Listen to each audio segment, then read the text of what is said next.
Hello, स्वागत है आप सभी का गणित पंथी यूट्यूब चैनल में। मैं श्रीश मणि त्रिपाठी आज आप सभी के साथ यूपीएसआई को मद्देनज़र रखते हुए इस यूट्यूब चैनल और इस क्लास को शुरू करूंगा। चूँकि यूपीएसआई के मैथ के क्वेश्चंस का लेवल कुछ बहुत ऊंचा नहीं है, लेकिन फिर भी चूँकि हमें उस स्तर से उन सवालों से अवगत होना है, इसीलिए आज मैंने 15 क्वेश्चंस वहीं से उठा करके रखे हैं और कोशिश किया हूँ कि थोड़े बहुत आपको अलग कॉन्सेप्ट उसमें सिखाया जा सके। और आगे चलकर 4-5 क्लासेस अगर हम कर पाते हैं, 4-5 क्लासेस में हम यूपीएसआई को ही देखेंगे, उसके क्वेश्चंस को देखेंगे, आपका एक स्तर यूपीएसआई के स्तर को समझने में, ताकि आपको आसानी मिले। वो स्तर होने के बाद, वहाँ तक पहुँचने के बाद, वो लेवल देखने के बाद फिर आपको समझ आ जाएगा कि इससे ऊपर यूपीएसआई में पूछे नहीं जाते हैं सवाल। फिर हम थोड़े अच्छे लेवल के प्रश्न करेंगे जो एसएससी की परीक्षाओं में पूछे जाते हैं, अन्य परीक्षाओं में, ताकि अगर परीक्षा में कुछ अनएक्सपेक्टेड थिंग्स हैपन होती हैं, कुछ भी होता है, कुछ भी घटित हो रही हैं कि क्वेश्चंस वहाँ टाइट पूछे जा रहे हैं, कठिन पूछे जा रहे हैं, तो आप उनको भी आसानी से कर पाएँ। बाकी ज़्यादा बात ना करते हुए 15 क्वेश्चंस हम देखते हैं। और आप लोगों से गुजारिश यही है कि सबसे पहले क्वेश्चंस को रोकेंगे, पास करेंगे, खुद से लगाएंगे। क्वेश्चंस आसान है, आपसे आसानी से लग जाएंगे। आपको ध्यान देनी है कैलकुलेशन कैसे हो रही है, कैलकुलेशन को कैसे आसान बनाया जा सकता है, ये सारी चीज़ें आपको विशेष रूप से ध्यान देनी होंगी। तो शुरू करेंगे।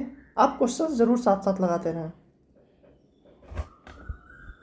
तो पहला क्वेश्चन आपके स्क्रीन पे है और उम्मीद करते हैं कि आपको साफ साफ दिखाई दे रहा होगा। आप एक बार इसे पढ़ेंगे, फिर बनाने की कोशिश करेंगे। इस प्रश्न में जो कॉन्सेप्ट यूज होना है वो है समांतर श्रेणी का। समांतर श्रेणी के बारे में आप पहले से भी जानते होंगे। उसके बारे में ज़्यादा सूत्र तो नहीं होते हैं, थोड़े बहुत सूत्र उसके आपको जानने चाहिए। जैसे समांतर श्रेणी क्या होती है, बोलते हैं AP, arithmetic progression. Arithmetic progression, इसमें जो तरीका होता है, मतलब क्या है कि कोई सीरीज अगर बराबर डिफरेंस के साथ बढ़ रही हो, जैसे 2, 4, 6, 8, कुछ भी, 3, 7, 11, अगर 4-4 का गैप, मतलब गैप बराबर, जैसे पहला नंबर ए बोलते हैं, फिर डी बढ़ रहा हो तो ए प्लस डी, ए प्लस डी, मतलब कह सकते हैं ए प्लस 2d। इसमें यंथ टर्म का जो फार्मूला होता है, मतलब किसी भी श्रेणी में आपसे अगर यंथ टर्म पूछी जाए तो उसे बोलते हैं T N is equal to A plus N minus 1 into D. एक सूत्र ये होता है। और दूसरा सूत्र आपको जानना चाहिए योगफल का, S N, sum of N term, N by 2 A plus N minus 1 into D. ये दो सूत्र आपको जानना जरूरी होता है। बाकी आते हैं इस सवाल में। सवाल क्या कह रहा है, एक आदमी जनवरी 2019 में 1650 रुपये बचाता है और पिछले महीने की तुलना में हर महीने अपनी बचत में 85 की वृद्धि करता है। तो आप इसको समझेंगे, जैन, फेब, मार्च, अप्रैल, मई, ऐसे करके दिसंबर तक ये बचाता होगा। पहले महीने में 1650 रुपये बचाया, दूसरे महीने में 1650 प्लस 85, इसको थोड़ा और दूर कीजिए। अब जनवरी, फरवरी, मार्च में 1650 प्लस 85 प्लस 85, ऐसे करते चला जाएगा दिसंबर तक। इसका मतलब आप क्या समझ रहे हैं, 1650 तो हर महीने बचा रहा है, मतलब कितनी बार, 1, 2, 3, 4, 12 महीने 12 बार, तो 1650 गुणे 12, ये इसकी बेसिक जो सेविंग है वो है ही। अब जनवरी में 1650 से ज़्यादा तो बचाया नहीं है, फरवरी से बचा रहा होगा। फरवरी में कितना बचाया था, 85, मार्च में 2 बार 85। ऐसे आप समझिए कि अब जनवरी का खेल खत्म हो चुका है। मार्च से, मतलब 11 महीनों में, फरवरी से पहला महीना शुरू हो रहा है, 11 महीने तक चलेगा। फरवरी में 1 बार बचाया, मार्च में 2 बार, ऐसे दिसंबर में कितनी बार बचाएगा, 11 बार। 85 को 11 बार अगर लिख के जोड़ा जाए तो आपको पता है कि 85 इंटू 11 हो जाता है। ऐसे ही जो मार्च का 85 इंटू 2 था, ये 85 था। अप्रैल का 85 इंटू 3 रहा होगा, ऐसे करके दिसंबर तक था। अब यहाँ से आप एक चीज़ देख सकते हैं, अगर आपको 85 कॉमन लेना हो, 85 को आप अगर कॉमन निकाल लेते हैं तो क्या बचेगा, यहाँ पे 1 प्लस 2 प्लस 3 प्लस करते करते 11। बस अब आपका प्रश्न बस इतना सा बचा कि इसके योगफल को आपको निकालना पड़ेगा। तो इसका योगफल आप कैसे निकालेंगे, बस वही टोटल 11 टर्म आपको दिखाई दे रही है, तो यस 11 टर्म का योगफल n/2 11/2 इंटू बोलते हैं 2a। 2a मतलब 2 गुणे ये है आपका a और d का मतलब कितना है 1 है, जो इसको माइनस करने पे निकलता है d मतलब 1। तो 2a plus n-1 11 minus 1 into d मतलब कितना है 1 2a plus n-1 into d, ये कितना आ गया आपका 11/2, ये 10 2 12 गुणे 12 मतलब 2 छक्के 12 66, ये आ गया 66। और पहले कितना था यहाँ बाहर कितना था 85। टोटल सेविंग अगर आपको निकालनी है तो कितनी आ गई आपकी, यहाँ से देखो आप 1650 गुणे 12 पहले से था प्लस 66 इंटू 85 यहाँ पे है। अब यहाँ से आप इजीली जो है कर सकते हैं, कैलकुलेट ही पूरा कर सकते हैं जैसा आप चाहें। गुणा करने का भी तरीका है, या फिर आप यहाँ से कुछ कॉमन करके भी थोड़ा आसान बना सकते हैं, जैसे आपको यहाँ पे दिख रहा है पहले 11 भी कॉमन आ सकता है, फिर 5 भी कॉमन आ सकता है। 165 11 की डिविजिबिलिटी आप जानते हैं ना, इन दोनों का जो सम होता है और इन दोनों का जो सम होता है उसका डिफरेंस जो है या तो 0 आना चाहिए या तो 11 से डिविजिबल आना चाहिए। तो आपको 165 ईजिली कटता है 11 से। 11 कॉमन ले लो पहले, 11 के 9 11 55 0 गुणे 12 और प्लस 66 गुणे सॉरी यहाँ पे तो 11 कॉमन ले रहे हो ना, तो 6 गुणे 85। अब आप अभी 6 भी कॉमन ले सकते हैं और 5 भी कॉमन ले सकते हैं। तो 11 गुणे 6 कॉमन लिए गुणे 5 भी कॉमन ले लिए, तो यहाँ से 5 लिए तो 30 बचा, गुणे यहाँ से 6 लिए तो 2 बचा, प्लस यहाँ से 6 लिए थे तो कुछ भी नहीं बचा था और 5 से 17 बचा था। 30 दूनी 60 और 17 कितना होता है 80, 60 और 17 77। 11 छक्के 6 5 30, 11 33, 330 गुणे ये हो गया आपका 77। बस आप इसका मल्टीप्लिकेशन कर सकते हैं, गुणा करके आप निकाल सकते हैं। गुणा कैसे करेंगे, गुणा करने का आप जैसे चाहें वैसे गुणा इसका कर सकते हैं, लेकिन जो मैं तरीका बताता हूँ ये चलिए 0 तो मान लीजिए ठीक है, 0 तो अपना आराम से आ जाएगा यहाँ पे। बाकी ऐसे करते हैं, बाहर का बाहर में सबसे पहले कर लो, 7 21 को 1 हासिल लगा 2। अब जो है सॉरी सबसे पहले 7 का 3 में करते हैं। आप दोनों में देख रहे हो, इन दोनों में और इन दोनों में, तो 7 का 3 में किए, 21 को 1 हासिल लगा 2। अब बाहर का बाहर प्लस अंदर का अंदर, 7 21 7 21 21 21 42 और 2 जो हासिल था 42 तो 44 को 4 हासिल लगा 4। अब लास्ट वाले में कर लेते हैं, 7 21 4 25 25,410 रुपये इसका आंसर आ गया। मतलब कैलकुलेशन आप जैसे चाहो वैसे कर सकते हो, गुणा भाग आप जैसे चाहो वैसे कर सकते हो, आपकी मर्जी। आप कॉमन ना लेते डायरेक्ट भी गुणा कर सकते थे, लेकिन अब इस सवाल में अगर आपको थोड़ा दिमाग लगा सकते थे तो जब आपको ये मिल चुका था 1650 गुणे 12, और यहाँ पे जब आपको पता चल रहा था कि 11 का मल्टीपल यहाँ भी आ रहा है, मतलब यहाँ पे आप देखो इसमें और इसमें दोनों में 11 का मल्टीपल है, इसका मतलब क्या है कि वो संख्या पक्का 11 का मल्टीपल आएगी। आप यहाँ चेक भी कर सकते थे, तो आपको साफ साफ यहाँ दिखाई देता 4 2 6 और 5 1 6, 6 माइनस 6 0 होता है, यानी कि ये 11 का मल्टीपल आंसर हो जाता। आपको पूरा सॉल्व करने की ज़रूरत नहीं थी। तो चलिए आते हैं अगले प्रश्न पे। एक दुकानदार की लागत 5 महीनों के लिए बिक्री 6,935 रुपये, 7,427 रुपये, 7,355, 7,730 रुपये और 6,762 रुपये की होती है। छठे महीने में उसके पास कितनी बिक्री होनी चाहिए ताकि उसे औसतन 7,000 रुपये की बिक्री मिल सके। मतलब आप औसत का मतलब होता है प्रत्येक मंथ में उतना हो, मतलब 7,000 तो उसको हर महीने में चाहिए अगर उसको औसत बनाना है तो। लेकिन 5 महीने में लगातार क्या हो रहा है, 5 महीने कौन से, 1 2 3 4 5। 5 महीने में क्या क्या हो रहा है उसके पास, एक बार हो रहा है 6,935 रुपये का, 6,935। दूसरे महीने में 7,427। तीसरे महीने में 7,355। चौथे महीने में 7,730। पाँचवें महीने में 6,762। ये 5 महीने की इसकी बिक्री हो रही है। अब आप निकालो कि हर महीने में, जैसे जिस महीने में 7,000 से कम की बिक्री हुई होगी उसको कवर करना है, जिसमें उससे अधिक हुई होगी वहाँ से कवर कर लेगा उसको। तो यहाँ पे आप देखो कि कितना कम हुआ है 7,000 से। 7,000 से इसको माइनस करो, 10 में से 5 गया 5, फिर 9 में से 3 गया 6, फिर 9 में से 9 गया 0, और 6 में से 6 गया 0, मतलब 65 रुपये। ये क्या हो रहा है, ये माइनस में 65 रुपये है। यहाँ पे देखिए ये ज़्यादा हो जा रहा है, 427 रुपये प्लस। यहाँ पे देखिए 355 रुपये प्लस हो जा रहा है। यहाँ पे देखिए 730 रुपये प्लस हो जा रहा है।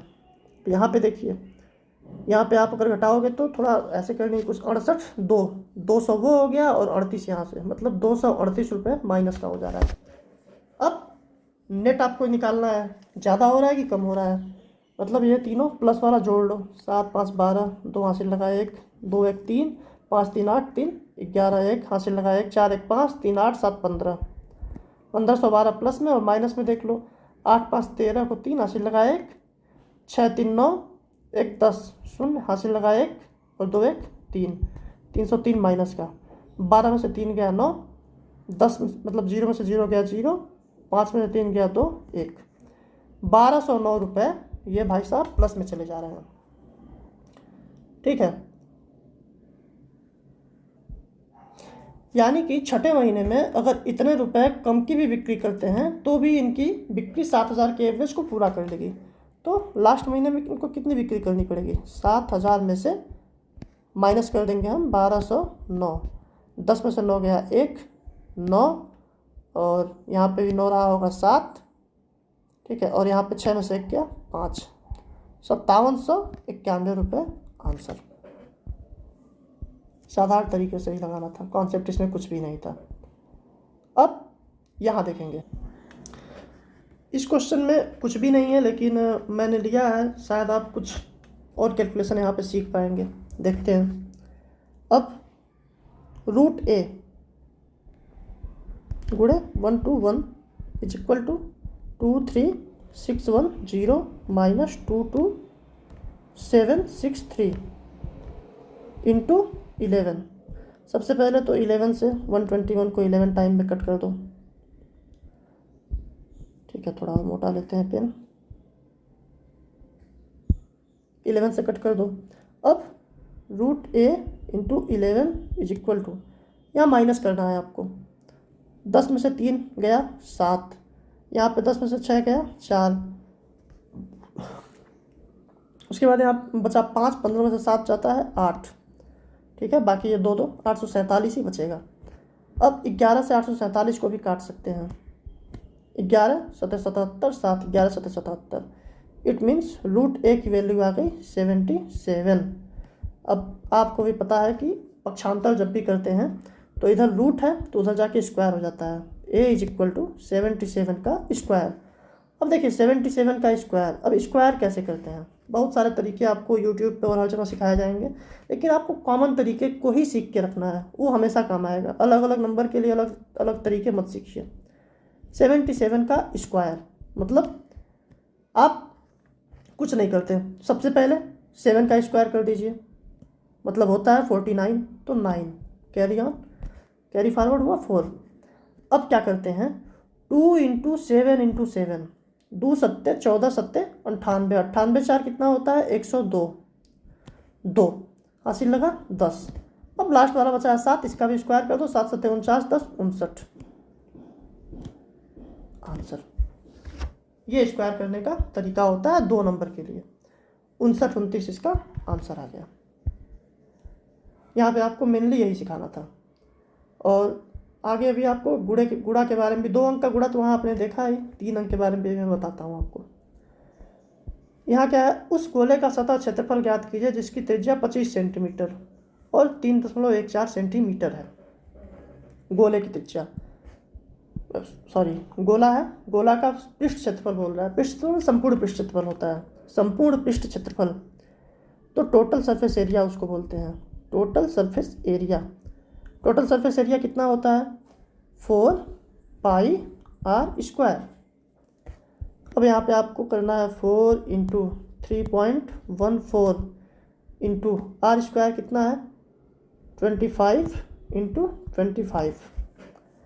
अब आप कैलकुलेशन कैसे करेंगे? 4 × 25 कितना हो गया? 100। और 3.14 में 100 से जब गुणा करेंगे तो पॉइंट जो है वो क्लियर हो जाएगा।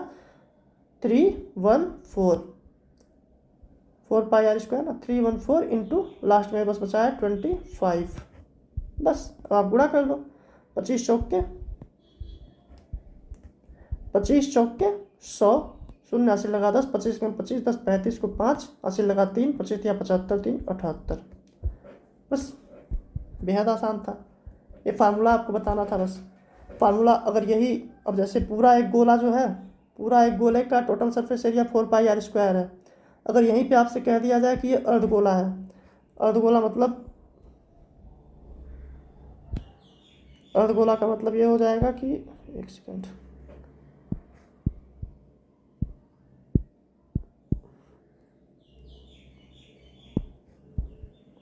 अर्धगोला का मतलब आपका हो जाएगा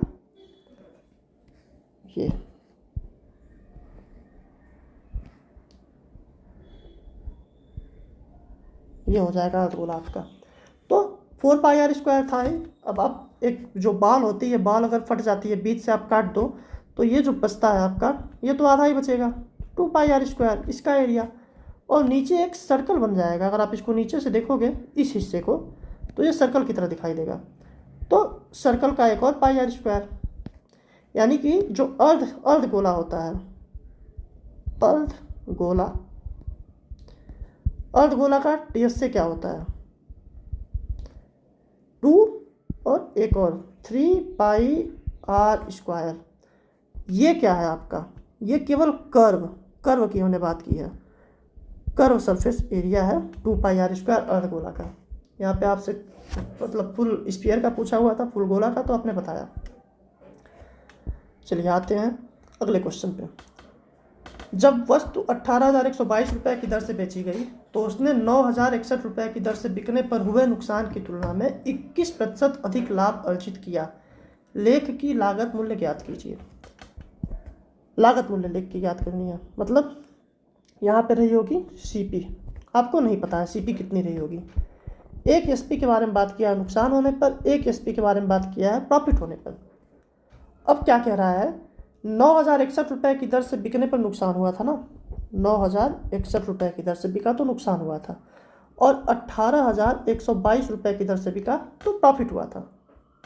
अब यहाँ पे तो कुछ रहा होगा अमाउंट जो आपको नहीं पता है, लेकिन जो नुकसान हुआ होगा वो इससे इतना कम होगा, और जो प्रॉफिट हुआ होगा वो इससे इतना ज़्यादा होगा। ठीक, अब क्या कह रहा है? ये जो भी यहाँ पे अमाउंट हो, ये भी आपको नहीं पता है, ये भी आपको नहीं पता है कितने का नुकसान कितने का फ़ायदा, लेकिन क्या कह रहा है? इतना रुपए की दर से बेची गई तो उससे 9,061 रुपये की दर से बिकने पर हुए नुकसान की तुलना में 21% अधिक लाभ अर्जित किया। यानी यहाँ नुकसान हो रहा था, मान लो कितने का? 100 का, मतलब 100% का यहाँ नुकसान हो रहा था। आप समझो, ये यहाँ 121, ये 100% मैं इसकी बात कर रहा हूँ। ये अपने आप में तो 100 होगा ना, जो भी अमाउंट हो, 2 भी, 4 भी, 10 भी, 15 भी, अपने आप में तो 100 ही होता है। तो ये जो भी हो रहा था 100%, उससे ये 21% ज़्यादा का लाभ ये देता यहाँ पे। इसका मतलब क्या है कि इस अमाउंट से ये टोटल जो पड़ेगा वो 221% ज़्यादा पड़ेगा। समझ में आ रहा होगा आपको? जैसे इसको यहाँ से घटाने पर जो नुकसान हो रहा था, यहाँ पे मान लीजिए कुछ भी x रुपए का, अगर x रुपए का नुकसान हो रहा था, तो यहाँ पे मतलब वो x से 121% ज़्यादा का लाभ हो रहा था। इसका मतलब क्या है? इसमें अगर पहले x रुपये हम जोड़ दें तो CP मिल जाएगी, और इसमें फिर से 121%, x का 121% जितना भी होता है उतना अगर जोड़ दें, प्रॉफिट करवा दें, तो ये मिल जाएगा। तो यहाँ से यहाँ तक ये और ये मिल करके ही हो रहा है। तो 221% की जो वैल्यू हो जाएगी आपकी, वो इन दोनों का अंतर होगी, 9061 और 18122 की। ठीक है, तो अंतर निकालिए आप। 2 में से 1 निकालेंगे 1, 12 में से 6 गया 6, और 0 में से 0 गया 0, फिर 18 में से 9 गया 9। ये सीधा सीधा दुगना ही दिया हुआ है, 9061, 221% की वैल्यू है। अब आपको निकालना कितना है, आपको चाहिए CP, मतलब आपको ये अगर मिल जाए तो इसमें आप जोड़ देंगे, CP निकल जाएगा। तो आप 100% निकाल लें, जो भी आपको पहले निकालना है निकाल सकते हैं। 2 to 1 221%, इससे आप डायरेक्ट इसको काट सकते हैं। 2 चौक 8, कैलकुलेशन थोड़ा अच्छा रखिए। तो 2 चौक 8, 4 बार में अगर जाएगा तो 221, 2 चौक के 8, 21 चौक के 84, 4 बार में 884 आया, मतलब 884, 906, 2 और 10 में से 8 गया 2, 22, ये हो गया 221। मतलब बेसिकली हम भाग दे रहे हैं, 9061 में भाग दे रहे हैं 221 से। तो एक बार 4 बार गया है तो 884 आया है, 22 यहाँ 1 आया, 1 बार यानी कि 41 आया। 1% की वैल्यू जो है 41 आई है। तो ये 100% था, तो ये कितनी आती, 4100 आती। और CP निकालने के लिए यही 4100 जो नुकसान हुआ था, ये इतना इससे कम रहा होगा। दोनों को ऐड अगर हम कर देते, 1 6 1 13, 13,161 रुपये, यही आपका आंसर आ जाता है। तो ये था। जब भी ऐसा हो तो आप दोनों को इंडिविजुअल यूनिट मानिए और उस हिसाब से आगे बढ़िए। अब यहाँ देखिए, स्मार्ट टीवी खरीदी जा रही है। स्मार्ट टीवी, एक स्मार्ट टीवी का 15,400, यही मैं बोला हूँ, अस्तर कुछ भी नहीं है इन प्रश्नों का, बस इसलिए किया जा रहा है क्योंकि SI में पूछा गया है। तो जो परीक्षा आपको देनी है उसमें पूछे गए सवालों को तो करना ही होता है। 15,400 रुपये में खरीदा गया, इसकी कीमत में 30% की वृद्धि हुई, 100 रुपये रही होगी CP, 30% की वृद्धि कर दी गई, अब 130 रुपये हो गए, जो इसके मार्क प्राइस कहेंगे हम। फिर इसे चिन्हित मूल्य पर 15% की छूट पर बेचा गया था। देखिए, इसका कोई मतलब ही नहीं है, इसका अगर आप देखेंगे इस अमाउंट में कोई मतलब नहीं है। इसे 15% की छूट पर बेचा गया था, तो इस पर हम 15% की छूट दे देंगे बेचते टाइम, -15%। तो -15% करेंगे तो कितना आता है, 100 का -15% 85, यानी हम इसका 85 निकाल देंगे। 130 गुणे 85% अपान 100। जैसे हम कहते हैं 20% किसी चीज़ पे 20% फ़ायदा करके बेचना है, तो कोई भी सामान अगर 100 रुपये का है तो उसका 120% निकालना, तो सीधा पता चल जाएगा कितने रुपए में बेचना है उसको। नॉर्मल बात है। ऐसे यहाँ पे 100 से 0 0 गया, 5 से 17, 5 दूनी 10, अब 13 7 91, 1 हासिल लगाना, 13 1 9 13 9 22 होता है, बट्टे 2, 2 1 9 2, 2 1 9 2, 0 2 5 10, यानी कि 10.5% का प्रॉफिट आया। बस, बहुत आसान है। अब ये क्वेश्चन मैं आपको स्पेशली दे रहा हूँ, ये आपके SI में नहीं पूछा गया है, लेकिन ये क्वेश्चन अच्छा है, इसको पढ़िए और लगाइए अपने आप से पॉज करके, बाकी हम इसको लगाते हैं। एक ऑटो चालक 3 यात्रियों को ले जाने में 20% लाभ कमाता है और तेल की कीमत 30 रुपये प्रति लीटर है। अभी मत कहिए संभव हो सकता है, 30 रुपये प्रति लीटर कैसे है, था उस जमाने का क्वेश्चन है जब था, मान लीजिए ऐसा। यदि वह 4 यात्रियों को समान किराए पर ले जाए तब उसका लाभ प्रतिशत याद कीजिए, यदि अब तेल की कीमत 24 रुपये प्रति लीटर है। अब आप सोचिए, ऑटो चलाने में कभी भी हम कोई भी बिजनेस करते हैं तो उसमें लाभ कहाँ आता है, लाभ हम कहाँ से जोड़ते हैं, जो हमारा खर्चा हो रहा है उससे ज़्यादा हम जो कमाते हैं वही हमारा लाभ है। ऑटो चलाने में भाई साहब को क्या खर्चा आ रहा है, खर्चा आता है पेट्रोल का। आपको कोई नहीं पता है कितना पेट्रोल खर्च हो रहा है कितना नहीं, तो आप बेसिकली एक यूनिट मान लीजिए कि 1 ही लीटर पेट्रोल पे आप मान लीजिए क्या हो रहा है, 30 रुपये का वो पेट्रोल डलवाया है, 20% लाभ कमा रहा है। तो 30 रुपये पे 20% लाभ का मतलब 120%, तो कितना रुपया कमाया, टोटल विथ प्रॉफिट ऑफ 20%। 20% लाभ के लिए कितना रुपए वो कमाया? 36 रुपये। अब आप सोचिए 36 रुपये किन से कमाया है? 3 यात्रियों से कमाया है, 3 यात्रियों से। यानी कि एक एक यात्री ने कितना कितना रुपए दिया होगा? 12-12 रुपये। अब क्या कह रहा है? यदि वो 4 यात्रियों को समान किराए पर ले जाए, अब जो है 4 यात्री उसको 12 रुपये देंगे, 12 रुपये। तो टोटल उसकी जो कमाई होगी कितनी हो जाएगी? 48 रुपये की। 48 रुपये की। खर्चा कितना है? पहले 30 का पेट्रोल डलवाया था, आपकी बार 24 का डलवाया है। 24 रुपये CP आप समझ सकते हैं, जो उसका इन्वेस्टमेंट है, जो उसका खर्चा है। 48 रुपये कमा रहा है। टोटल प्रॉफिट कमा लिया 24 रुपये का। 24 का 24 रुपये है, यानी 100% प्रॉफिट। उम्मीद है आपको इसका परसेंटेज निकालना नहीं पड़ेगा, आपको पता है। 24 रुपये का 24 रुपये अगर देखोगे तो 100% का प्रॉफिट हो रहा है उसको। ये क्वेश्चन था। क्वेश्चन में कुछ भी नहीं था, लेकिन फर्स्ट टाइम देखने पे थोड़ा आप सोचोगे। आगे चलते हैं। 3 संख्याएं 11, 13, 15 के अनुपात में है। यदि तीसरी संख्या 3 गुना और पहली और दूसरी संख्या के योग के बीच का अंतर 441 है, सबसे छोटी और सबसे बड़ी संख्या के बीच का अंतर। देखिए, इस सवाल में भी कहीं से कोई दिक्कत नहीं है।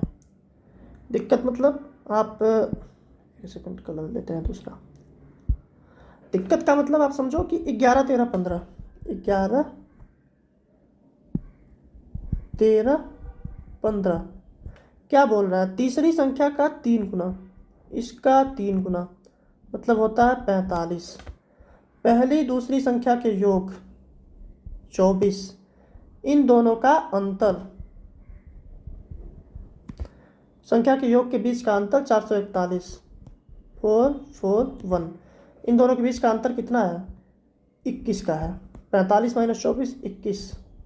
चूँकि 21 का मतलब 441 दिया हुआ है, आपसे पूछा क्या है? सबसे छोटी और सबसे बड़ी संख्या के बीच का अंतर। सबसे छोटी संख्या 11 है, सबसे बड़ी संख्या 15 है। इन दोनों के बीच का अंतर कितना होता? 15 - 11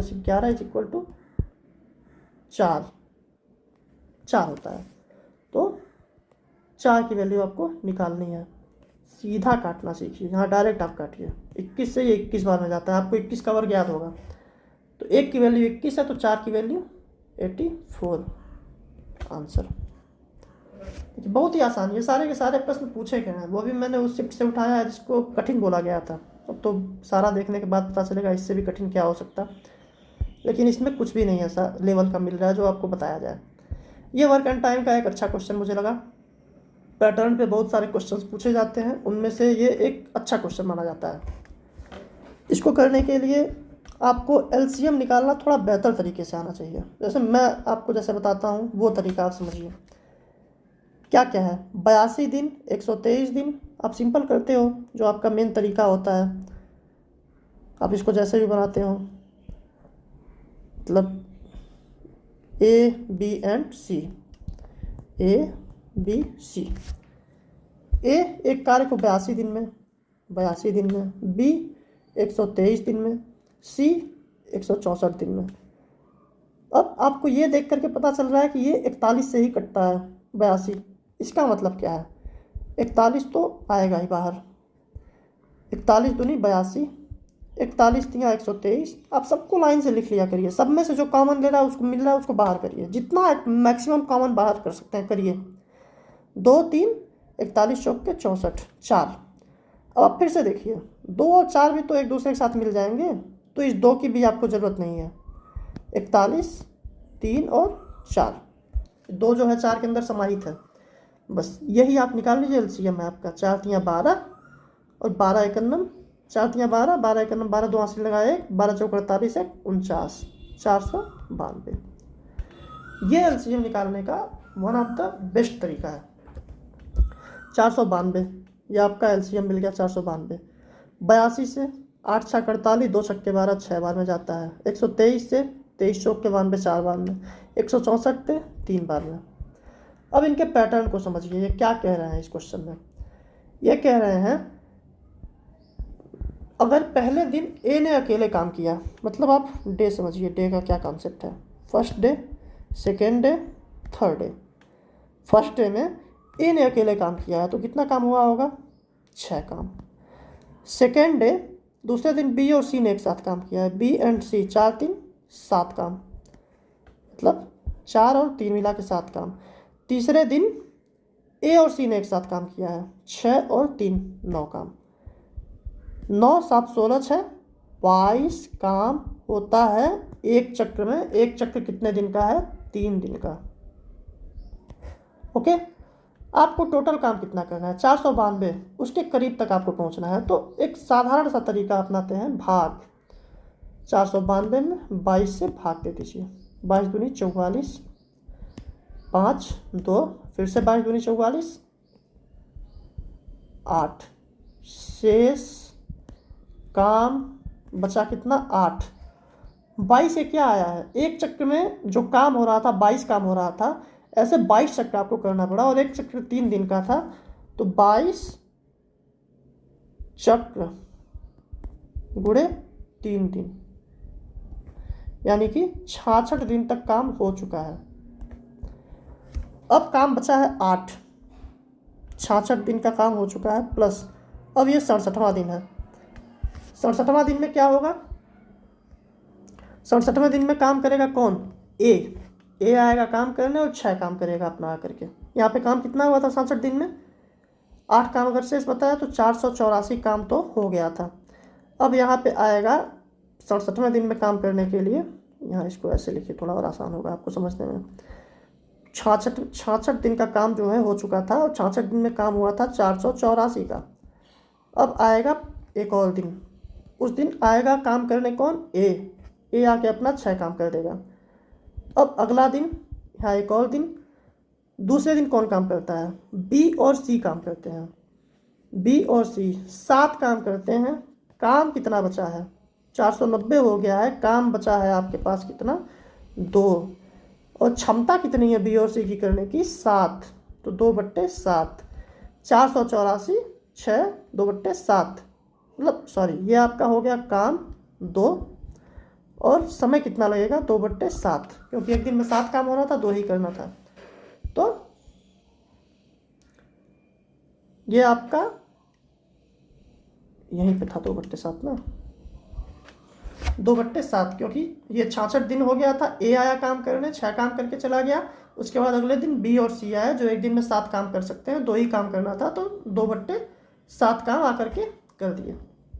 ए ने किया, बी प्लस सी ने किया, यानी कि 67 सही 2/7 दिन आंसर हो गया आपका।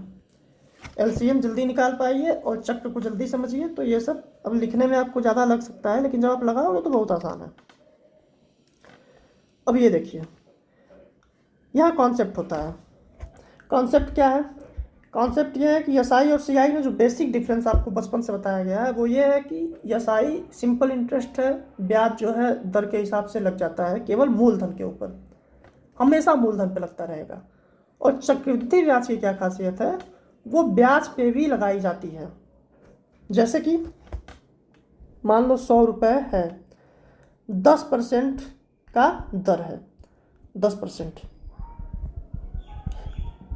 ये आपका एसआई, ये आपका सीआई, और ये फर्स्ट ईयर। तो यहाँ पे 100 रुपये पे 10%, 10 रुपये, सीआई भी 10 रुपये।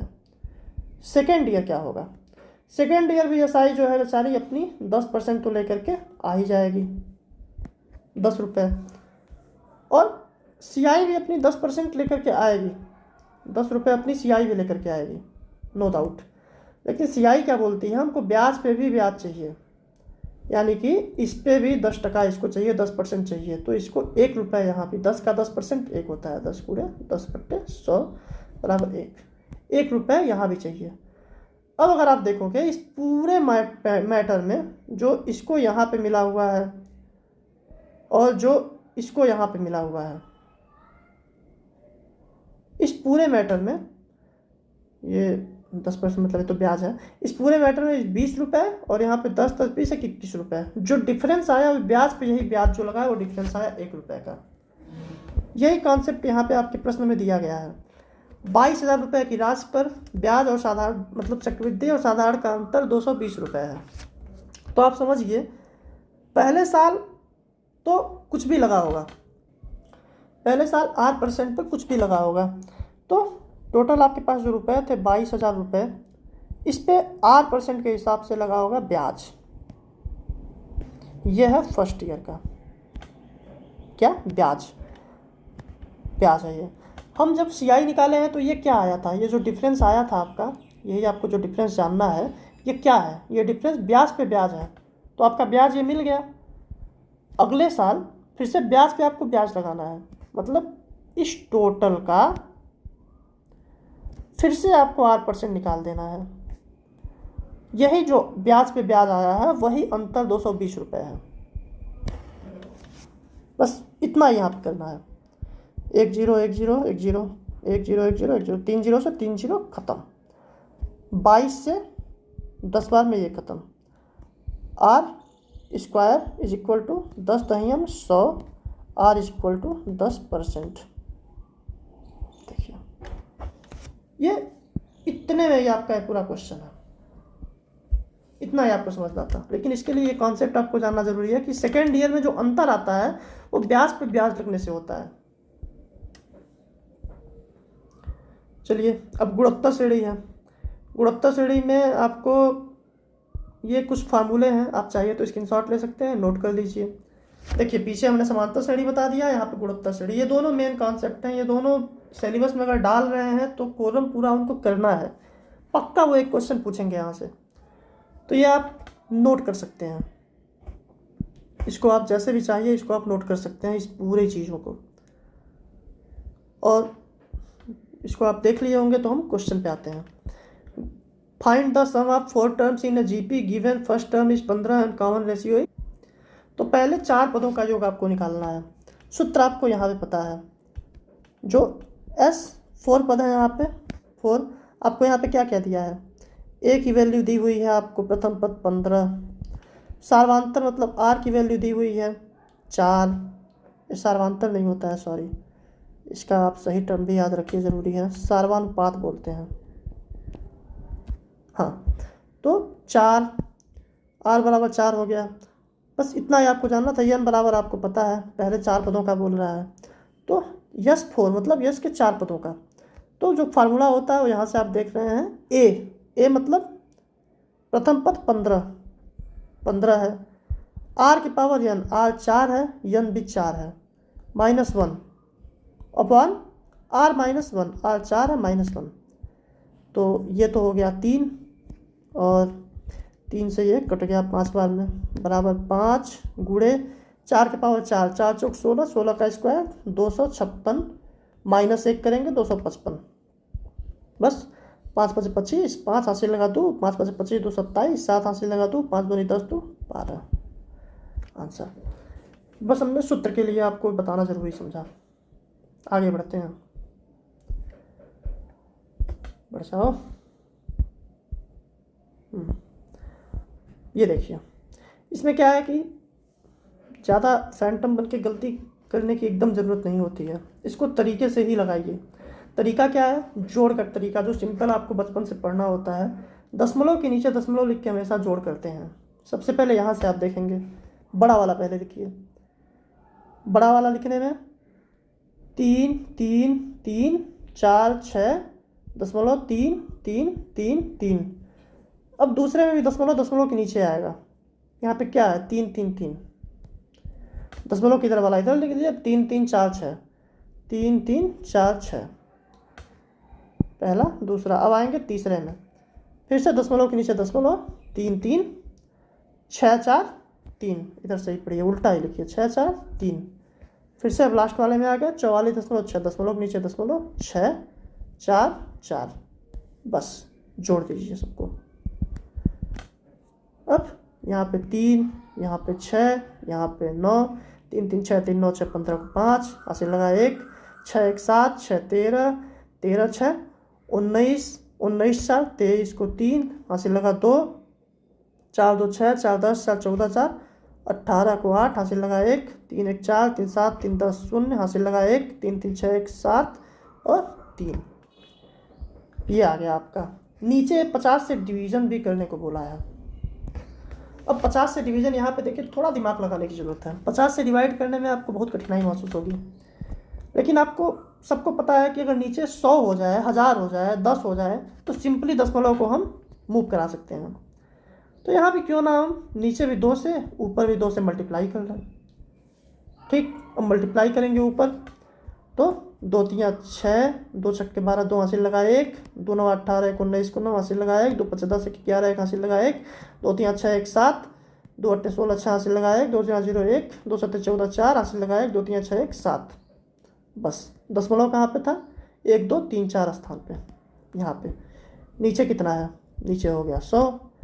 बस अब दशमलव जब 100 हम हटाएंगे तो दशमलव 2 स्थान शिफ्ट हो जाएगा यहाँ पे।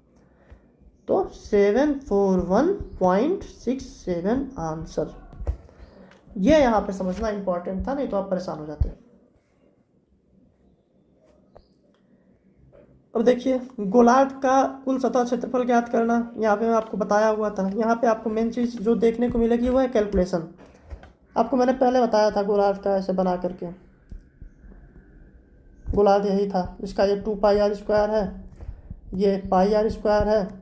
यहाँ पे क्या बोल रहा है? कुल सतह क्षेत्रफल ज्ञात करने के लिए बोल रहा है, मतलब 3 पाई आर स्क्वायर निकालना है। 3 इंटू पाई की वैल्यू फिर से 3.14 दिया है, इंटू आर स्क्वायर 26 इंटू 26। अब देखिए 26 इंटू 26, आपको एटलीस्ट 30 तक का स्क्वायर तो याद रखिए, 35 तक कर लेते हैं और बेहतर है। तो 26 इंटू 26 सबको पता है 676 होता है, इंटू इन दोनों का मल्टीप्लाई कर लीजिए। 314 तियाँ 3 त्रिक्का 900, 14 तियाँ 42, 9.42। अब ये गुणा आप कैसे करेंगे? दशमलव को साइड लाइन कीजिए, दशमलव बाद में आप लगा सकते हैं। अब ये गुणा का तरीका समझिए। 942 इंटू 676। आप चाहे जैसे गुणा कर सकते हैं, लेकिन मैं जैसे बता रहा हूँ वैसे एक बार कोशिश कीजिएगा। सबसे पहले बाहर का बाहर में गुणा करते हैं। 6 दूनी 12 को 2, कैरी फॉरवर्ड 1। अब सेकेंड स्टेप में पहले हम किसके लिए थे? इसको और इसको लिए थे। अब सेकेंड स्टेप में इन दोनों को लेंगे, दोनों बाहर वालों को। और कैसे करेंगे? अंदर का अंदर में, बाहर का बाहर में। 2 7 14, 6 चौक 24, 24 और 14 38 से 39 को, ये जो कैरी फॉरवर्ड था 39 को 3, ये सम करते चलते हैं, सम करते चलते हैं। अब 2 का गेम खत्म हो गया। अब हम तीनों का गेम लेंगे। पहले स्टेप में 1, दूसरे स्टेप में 2, तीसरे स्टेप में तीनों का। बाहर का बाहर, बीच का बीच, अंदर का अंदर। ठीक, अब आप कैसे करेंगे? 6 9 54, देखिए बाहर का बाहर, 6 9 54, 7 चौक 28 और 6 दूनी 12, 28 12 40 और 54 94 था। और जो कैरी फॉरवर्ड लगा हुआ था 3 था, तो 94 3 97 को 7 हासिल लगा 9, हासिल लगा 9। 3 3 का गेम खत्म। अब फिर से आप पीछे आएंगे। पीछे आने का मतलब अब फिर से 2 2 में आएंगे, इन दोनों में, बाहर बाहर का अंदर का। 9 7 63, 4 6 24, 63 और 24 87, 87 और 9 96 को 6 हासिल लगा फिर से 9। अब लास्ट में एक बस बचा है, 9 6 54, 54 और 9 63। दशमलव 2 स्थान पे लगा हुआ था ना, 2 स्थान पे लगा दीजिए। 6367.92, 6367.92। ये गुणा करने का आसान तरीका है। अब देखिए आप 1 2 3 गुणे 4 5 6, अगर आपको मैं इसे एग्जाम्पल के लिए बता रहा है, आपको जैसे बताने में इतना टाइम लगा आप सोच रहे हैं, लेकिन देखिए कितना आसानी से हो सकता है। 6 त्रिक 18 को 8 हासिल लगा 1, 6 दूनी 12, 3 5 15 12 27, 27 1 28 को 8 हासिल लगा 2, 6 का नम 6, 5 दूनी 10, 10 6 16, 16 12, 28 2 30 को 0 हासिल लगा 3। अब 5 एक नम 5, 4 दूनी 8 5 13, 3 16 को 6 हासिल लगा 1, 4 एक नम 4 1 5। देखिए इतना तेजी से आप कर सकते हैं अगर आप थोड़ा प्रैक्टिस कर लें तो। उम्मीद है आप समझ गए होंगे। चलिए आगे चलते हैं 13 नंबर क्वेश्चन पे। अब यहाँ पे देखिए ट्रेन है। एक ट्रेन को 121 मीटर लंबाई के पुल को पार करने में 62 सेकेंड लगते हैं। यदि उसी ट्रेन को पुल पर खड़े एक व्यक्ति को पार करने में 51 सेकेंड लगते हैं तो ट्रेन की लंबाई। अब देखिए, ये है आपकी क्या, ट्रेन। मान लीजिए आप ट्रेन, थोड़ा उल्टा बुलेट बन गई लेकिन चलिए ट्रेन है। यहाँ पे एक व्यक्ति बैठा हुआ है, ठीक है, यहाँ पे एक व्यक्ति बैठा है। अब आप मान लो कि ये ट्रेन जो है ये लंबाई की है, कुछ ये लंबाई की ये ट्रेन है। अब ये जब ट्रेन चलेगी इस व्यक्ति को पार करने के लिए, जब आप इस ट्रेन को चलाएंगे तो आप देखिए इसको अपनी जो यल लंबाई थी वही क्रॉस करनी पड़ी है, लेकिन अगर मान लीजिए अगर यही व्यक्ति जो है पुल पे खड़ा है, पुल कुछ ऐसा सा बना हुआ है पुल, तो आप समझिए, और पुल की जो लंबाई दी हुई है, पुल की लंबाई 121 मीटर है मान लो। तो जब ये ट्रेन चलेगी तो ये अपनी लंबाई भी चलेगी, लेकिन अभी पुल को नहीं पार कर पाई, साथ साथ पुल की भी पूरी लंबाई चल के यहाँ तक आएगी। बस यही मेन कॉन्सेप्ट है जो यहाँ पे समझना था, ठीक है। उम्मीद है आप समझ रहे होंगे। अब देखिए मेन बात क्या है। अब बोला है कि 121 मीटर लंबाई के पुल को पार करने में 62 सेकेंड और व्यक्ति को पार करने में 51 सेकेंड। तो 51 सेकेंड चली थी जब यल लंबाई चलनी पड़ी तो 51 सेकेंड ली है, लेकिन जब यल प्लस 121 चलनी पड़ी है तो 62 ले ली है। यानी ये 121 मीटर जो है इसको चलने के लिए ये 11 सेकेंड एक्स्ट्रा लेती है। 11 सेकेंड में 121 मीटर, तो 1 सेकेंड में कितना, 11 मीटर। यही इसकी चाल है, 11 मीटर प्रति सेकेंड, ठीक। 11 मीटर प्रति सेकेंड के हिसाब से जब 51 चली थी, मतलब जब अपने आप को पार की थी 51, मतलब 51 सेकेंड में खुद को पार की थी, तो आपको पता है कि जो दूरी होती है, दूरी इज इक्वल टू चाल गुणे समय। तो चाल थी इसकी कितनी, 11 मीटर प्रति सेकेंड, और टाइम कितना ली थी, 51 सेकेंड ली थी इस व्यक्ति को। जब मैं बताया था ना व्यक्ति को पार करने में अपने चाल के बराबर, मतलब अपने लंबाई के बराबर चली थी। तो 11 एक नंबर 11 एक से लगा 1, 11 5 55 1 56, मतलब इसकी लंबाई 561 मीटर रही होगी। ये उत्तर है। आपको समझ में आ रहा होगा। ये जो 11 सेकेंड एक्स्ट्रा चली है वो प्लेटफॉर्म की लंबाई को पार करने के लिए चली है, बाकी 51 सेकेंड अपनी लंबाई को पार करने में चली थी। तो अपनी लंबाई 51 सेकेंड में अगर पार कर रही है, 1 सेकेंड में अगर 11 मीटर चल पा रही है तो 51 सेकेंड में कितनी चली होगी, 561। तो ये इसकी लंबाई होगी, सिंपल है। चलिए, एक व्यक्ति 20 किलोमीटर प्रति घंटा की गति से छात्रावास से कॉलेज तक साइकिल चलाता है। और यहाँ पे आपको मैं 2-3 कॉन्सेप्ट समझा देता हूँ। जैसे सूत्र होता है दूरी का, जो पीछे मैंने बताया, दूरी बराबर चाल गुणे समय, ठीक है। मान लो 2 कंडीशन की जब बात की जाती है, कभी भी जब 2 कंडीशन की बात की जाए, एक बार आप अपने घर से बाजार जा रहे हैं, कभी पैदल कभी साइकिल कभी बाइक, लेकिन दूरी हमेशा बराबर है दोनों कंडीशन में। तो मान लीजिए कि दूरी जो है वही है d, चाल जो है कभी s1 है और समय t1 है, फिर से दूरी बराबर है, और चाल आपकी कभी s2 है और समय t2 है, ठीक है। यानी ये दोनों जो है बराबर। अब इन दोनों को बराबर कर ही दीजिए, s1 t1 is equal to s2 t2, s1 बट्टे s2 पक्षांतर करिए तो t2 बट्टे t1। इसका मतलब आप समझ रहे हैं, चाल और समय में व्युत्क्रमानुपाती, मतलब व्युत्क्रमानुपात है, मतलब जितनी स्पीड उतना कम समय, और जितना ज़्यादा, जैसे सिंपल सी बात है, आप घर से मार्केट जितना तेज जाएंगे उतना कम समय में पहुंचेंगे, और जितना धीरे जाएंगे उतना ज़्यादा समय में पहुंचेंगे। तो ये पहला कॉन्सेप्ट। अब आप मान लीजिए कि दूरी ही बदल जा रही है, मतलब d1 इज इक्वल टू, लेकिन आप एक ही चाल से चल रहे हैं, आपके पास एक ही बाइक है, कभी थोड़ी दूर मार्केट जा रहे हैं, कभी उससे दोगुना मार्केट जा रहे हैं, कभी किसी और मार्केट जा रहे हैं। तो दूरी आपकी बदल जा रही है, चाल आपकी वही है, समय भी आपको अलग अलग लग रहा है। d2 इज इक्वल टू, फिर से समय, चाल वही है आपकी और समय फिर से अलग लगा। इन दोनों में इसको बोलते हैं व्हेन स्पीड कांस्टेंट, और यहाँ पे व्हेन डिस्टेंस कांस्टेंट। इस कंडीशन में बोला जाता है कि जब डिस्टेंस कांस्टेंट हो तो चाल जो है व्युत्क्रमानुपाती होता है टाइम के। और यहाँ पे जब चाल कांस्टेंट हो गई तो अब यहाँ पे आप क्या करोगे, आप दोनों में भाग दे दो, डिवाइड, भाग दोगे तो क्या आएगा, d1/d2 is equal to, S से यस कट जाएगा, d1/d2। अब यहाँ पे आप क्या देख रहे हो, जितनी ज़्यादा, जब चाल बराबर है तो जितना समय तक चलोगे उतना दूर तक जाओगे, सिंपल समझो। तो आप देखिए यहाँ पे क्या बोल रहे हैं, व्हेन स्पीड कांस्टेंट, जब स्पीड कांस्टेंट होती है तो डिस्टेंस जो है वो अनुक्रमानुपाती हो जाती है किसके, टाइम के। एक ही चाल से आप चल रहे हैं तो जितनी तेज चलेंगे उतनी दूर जाएंगे। तीसरी कंडीशन बोलते हैं व्हेन टाइम इज कांस्टेंट।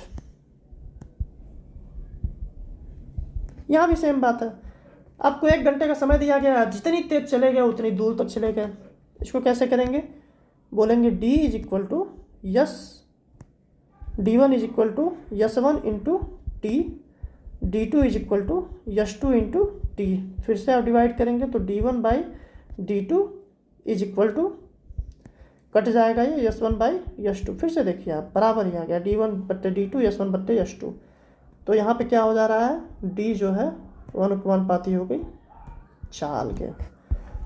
ये 3 चीज़ें आपको जाननी बेहद ज़रूरी है इन प्रश्नों में, ये आप नोट कर सकते हैं, समझ सकते हैं। यहाँ पे क्या बोला हुआ है, एक व्यक्ति 20 किलोमीटर प्रति घंटे की गति से छात्रावास से कॉलेज तक साइकिल चलाता है और 17.5 मिनट देर से पहुँचता है। यदि वो 24 किलोमीटर प्रति घंटे की गति से साइकिल चलाता है तो 17.5 मिनट जल्दी पहुँचता है। छात्रावास और कॉलेज के बीच की दूरी किलोमीटर में ज्ञात करना है। तो आप इस प्रश्न को देखिए, एक व्यक्ति, ठीक है, अब क्या हो रहा है इसमें आपको साफ साफ पता है कि उसको छात्रावास जाना है, छात्रावास से कॉलेज, छात्रावास से कॉलेज, यानी कि डिस्टेंस जो है वो है कांस्टेंट।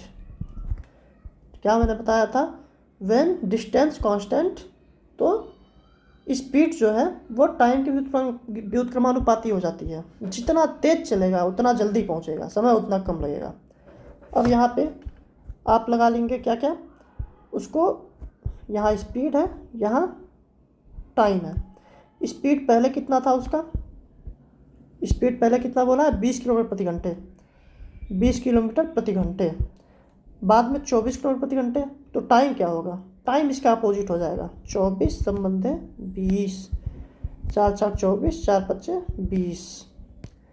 पहले कितना देर होता था,